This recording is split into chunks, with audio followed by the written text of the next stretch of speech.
government efficient. And the reform process is underway.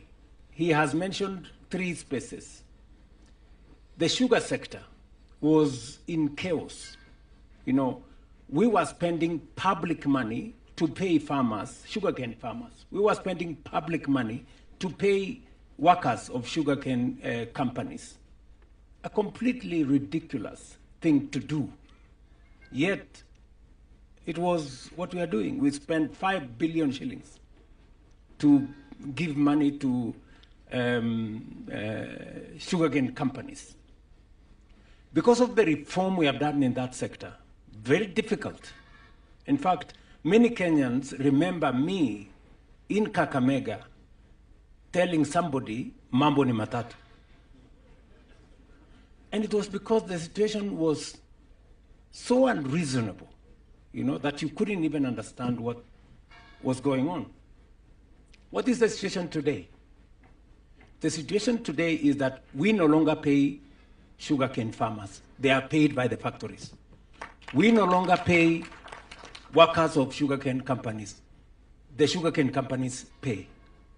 Farmers are paid every 7 days. It used to take 6 months to 1 year.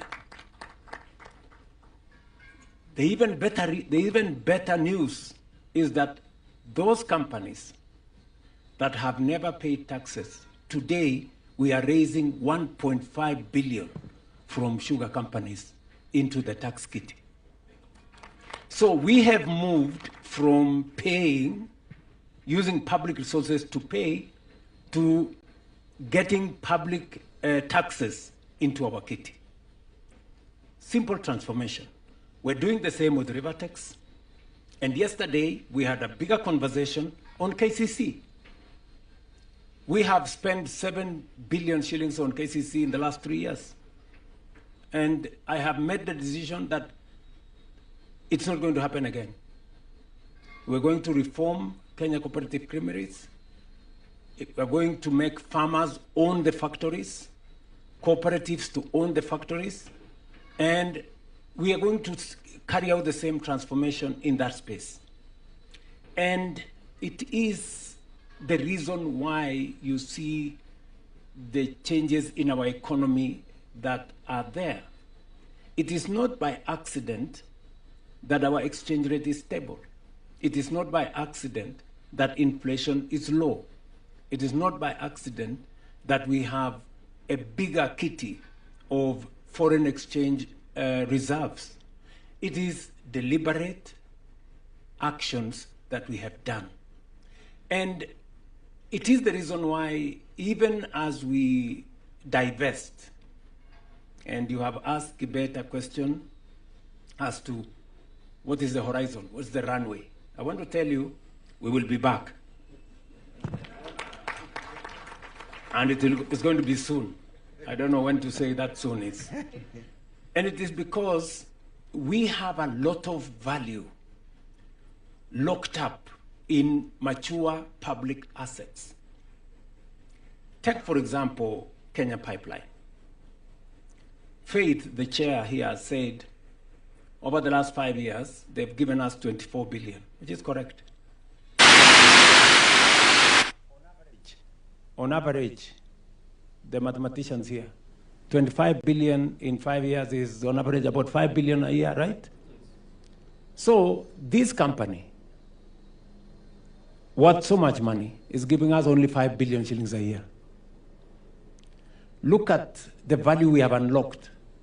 65% of the company, we now have 100 billion. These 100 billion, if we were to wait for Kenya Pipeline to give us dividends, how long would it take for us to give us 100 billion? 20 years.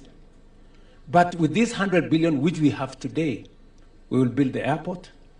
We will generate another maybe 1,000, 2,000 megawatts of energy. We will build about 12 dams. And we will build many kilometers of roads across Kenya.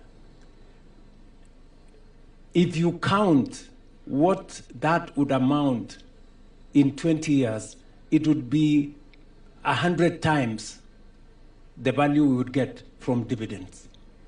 So there is a lot of value locked up in some of these companies, and we have to use innovative ways of how to unlock this value. I remember we were here on the Lindsay product that helped us to build Talanta. We took a portion of the sports fund. And I saw some small argument by some people there. Oh, you know, this government, they have pledged sports fund money for 15 years to build Talanta Stadium. Yes, we have. That's correct. But the question I asked them, the same sports fund has been there for 20 years. What has it achieved in 20 years? Something that we can see. Nothing. At least for the next 15 years, we will have Talanta Center, Talanta Stadium. It is a signature project. It is a project that next year will give us the opportunity to host AFCON. It's going to make money going into the future.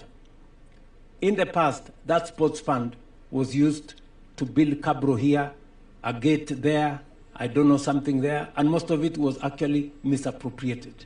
At least we now have the discipline to pay for Talanta.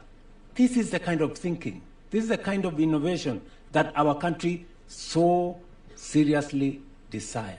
And therefore, as I sit here this morning, I am very proud of the achievements we have achieved together. I am very happy that we have pushed this securities exchange. The numbers here are 3 times, okay, maybe 2.5 times what the numbers were 3 years ago. True or not true?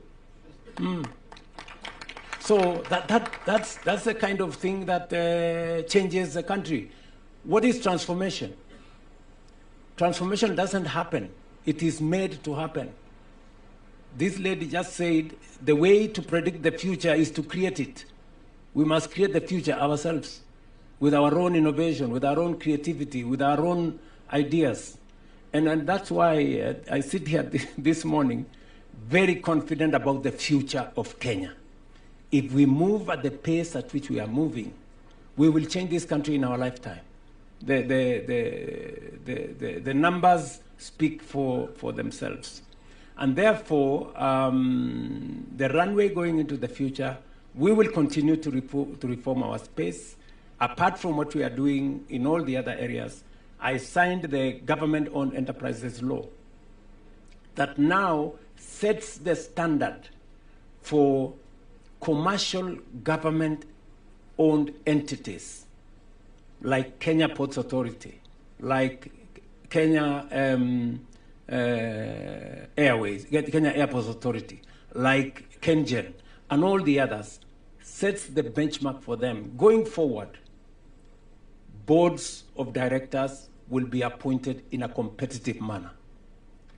People who have served as politicians like myself, they have to have a cool-off period before they can come there. What we've done in the past is, you know, somebody fails in the election, the next day we nominate them to be a board member in Kenya Pipeline. They arrive there, the first thing they're looking for is, oh, you know, I've come from an election. Where do I find some money? Where is the contract? Where is the... And we mess up the whole space. That is going to be a thing of the past. And I am saying so with a lot of respect to politicians like myself, right? Me being one of them.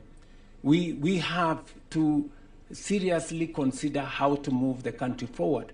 It is the reason why I signed the conflict of interest bill, you know, to make sure that those of us who have political power or influence do not interfere with the prudent management of the affairs of our country. You know, these are steps that, and by the way, I had a lot of difficulty persuading members of parliament to pass the conflict of interest bill, you know.